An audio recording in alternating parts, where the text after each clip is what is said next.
आज के वीडियो में बात करेंगे बिहार एनएमएमएस परीक्षा 2025 में होने वाले एग्जामों के लिए सेट के बहुत ही महत्वपूर्ण प्रश्न के बारे में। तो चलिए हम शुरू करते हैं। प्रश्न संख्या 1 है, प्रोटीन का संश्लेषण होता है। तो प्रोटीन का संश्लेषण होता है राइबोसोम पर। अगला प्रश्न है, माइटोकॉन्ड्रिया का संबंध है। तो इसका संबंध है श्वसन से। अगला प्रश्न है कि कोशिका के अंदर ऊर्जा का निर्माण किसके द्वारा होता है। ये होता है आपका माइटोकॉन्ड्रिया के द्वारा कोशिका के अंदर ऊर्जा का निर्माण होता है। प्रश्न संख्या 4 है, पादप कोशिका में डीएनए होता है। तो पादप कोशिका में डीएनए होता है आपका हरित लवक में, माइटोकॉन्ड्रिया में, केंद्रक में, सभी में होता है डीएनए। अगला प्रश्न है, मानव शरीर के कौन से अंग में लसिका कोशिका बनती है। ये बनता है आपका दीर्घ अस्थि में। अगला प्रश्न है आपका कि कोशिका सिद्धांत का प्रतिपादन किसने किया था। तो ये किया था स्लाइडेन और स्वान ने। अगला प्रश्न है आपका, अर्धसूत्री विभाजन में क्या पाया जाता है। तो ये पाया जाता है तरुण पुष्प कलिकाओं में।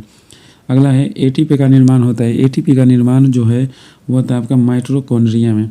अगला है, किस दूध में लैक्टोज शक्कर का प्रतिशत अधिक होता है। तो सबसे अधिक लैक्टोज का होता है वो होता है गाय का दूध, बकरी का दूध, स्त्री का दूध, यानी कि सभी में जो है लैक्टोज का शक्कर का प्रतिशत जो है ना सबसे अधिक होता है। अगला प्रश्न है आपका, हाइड्रोफोबिया रोग होता है। हाइड्रोफोबिया रोग किसके विषाणु द्वारा होता है। अगला है, सबसे ज़्यादा दिन तक जीवित रहने वाला पक्षी कौन है। तो वो पक्षी है ऑस्ट्रिच, जिसको बोलते हैं शुतुरमुर्ग। अगला प्रश्न है, चमगादड़ किस वर्ग का प्राणी है। चमगादड़ जो है वो आपका मैमेलिया वर्ग का प्राणी है। अगला प्रश्न है आपका, एथलीट फुट बीमारी होती है। एथलीट फुट बीमारी होती है वो होता है फफूंद से।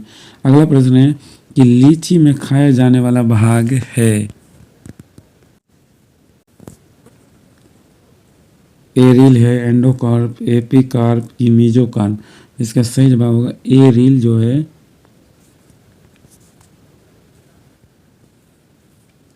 एरिल। अगला प्रश्न है आपका कि लैंगरहैंस की द्वीपिकाएं पाई जाती हैं। लैंगरहैंस की द्वीपिका पाए जाते हैं। तो ये पाया जाता है आपका पेनक्रियाज में।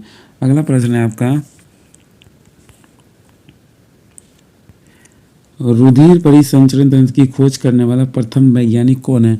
तो वो है आपका विलियम हार्वे। अगला है, विषाणु की खोज किसने की थी। विषाणु की खोज की थी इवानोव्स्की ने।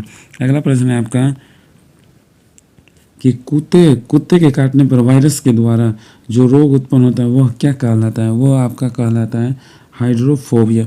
अगला है, जीवाणु की खोज सर्वप्रथम किसने की थी। तो वो की थी ल्यूवेनहॉक ने। अगला है, शकरकंद में भोजन संग्रहित होता है। शकरकंद में भोजन कहाँ जड़ में संग्रहित होता है।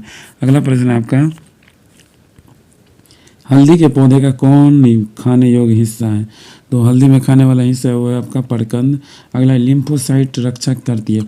लिम्फोसाइट क्या रक्षा करती है। वो रक्षा करती है रोगाणुओं से। अगला है, आपातकालीन ग्रंथि कौन है। तो वो है आपका एड्रीनल, जो वो आपातकालीन ग्रंथि है। अगला है कि पेलाग्रा रोग किस पोषक पदार्थ की लगातार कमी से होता है। वो होता है आपका नियासिन की कमी से पेलाग्रा रोग होता है। अगला है, मानव शरीर में मास्टर ग्रंथि कहलाती है। तो मास्टर ग्रंथि कहलाती है पिट्यूटरी ग्रंथि जो है वो मास्टर ग्रंथि कहलाती है। अगला प्रश्न है आपका, रक्त कब्रगाह किसे कहा जाता है। रक्त का कब्रगाह जो है वो कहा जाता है प्लीहा को। अगला प्रश्न है आपका, कौन सा खनिज लवण शरीर में बहुत ज्यादा मात्रा में पाया जाता है। तो वो पाया जाता है आपका कैल्शियम। अगला प्रश्न है आपका,